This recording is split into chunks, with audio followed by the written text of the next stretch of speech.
Hello everyone, আমি makeup artist Lopamudra Ghosh. আজকে তোমাদের সাথে শেয়ার করতে চলেছি স্মোকি আই মেকআপ। তোমরা আমার এই লুকটিকে অনেক পছন্দ করেছো, তার জন্য অসংখ্য ধন্যবাদ। প্রথমে আমি চোখের ওপরে ব্রাউন কালারের আইশ্যাডো দিয়ে ব্লেন্ড করে নিয়েছি। তার উপরে কাজল অ্যাপ্লাই করে নিয়েছি এবং ভালো করে কাজলটিকে ব্লেন্ড করতে হবে। আর এখানে আমি ফ্রেশেস কানাডার কাজল ইউজ করে নিয়েছি। আর এই কাজলটা কিন্তু এক কথায় ওয়াও, খুবই ভালো পিগমেন্টেড। এবারে কিন্তু একটা ফ্ল্যাট ব্রাশ দিয়ে কাজলটাকে ভালো মতো স্মাচ করে নিচ্ছি। আর এখানে কিন্তু ব্লেন্ডিংটাই হচ্ছে আসল খেলা।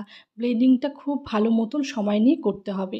তোমাদের যদি কারোর ব্লেন্ডিং করতে অসুবিধে হয়, তাহলে কিন্তু কাজলের বদলে ব্ল্যাক আইশ্যাডো ব্যবহার করতে পারো। তবে কাজল ইউজ করলে কিন্তু আই মেকআপটা অনেকটাই প্রমিনেন্ট হয়। এরপর আমি ব্রাউন কালারের আইশ্যাডোটা নিয়ে নিচ্ছি আবার।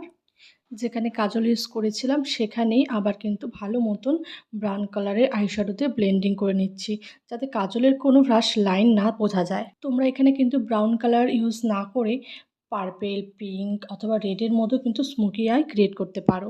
এরপরে চোখের নিচে কিন্তু ব্রাউন কালারের আইশ্যাডো দিয়ে ব্লেন্ডিং করে নিচ্ছি। স্মোকি আই মেকআপটা এখন কিন্তু খুবই ট্রেন্ডিংয়ে চলছে। তোমরা সেলফ মেকআপে অথবা ব্রাইডাল মেকআপও কিন্তু এটা ইউজ করতে পারো। ব্রাইডালের ক্ষেত্রে তোমরা কিন্তু এর উপরে গোল্ডেন শিমার অথবা গ্লিটার ইউজ করতে পারো। এখন আমি চোখে কাজল অ্যাপ্লাই করে নিচ্ছি। আর এই কাজলটিকে ব্ল্যাক আইশ্যাডো দিয়ে ভালো মতন স্মাচ করে নিচ্ছি। চোখে মাস্কারা এবং আইল্যাশ পরলেই আমার লুক কিন্তু পুরো কমপ্লিট হয়ে যাবে। তো এই হচ্ছে আমার ফাইনাল লুক, তোমরা আগেই দেখে নিয়েছো। আমার আজকের ভিডিও তোমাদের কেমন লেগেছে অবশ্যই একটি লাইক এবং কমেন্ট করে জানাবে। আর এই রকম মেকআপ শিখতে চাইলে আমার সাথে যোগাযোগ করতে পারো। আর তোমাদের স্পেশাল দিনে আমার কাছে সাজতে হলে অবশ্যই তোমাদেরকে কিন্তু আমার সাথে যোগাযোগ করতে হবে এবং তোমাদের স্পেশাল দিনটিকে বুক করতে হবে। আজকের মতন ভিডিওটি এখানেই শেষ করছি। টাটা।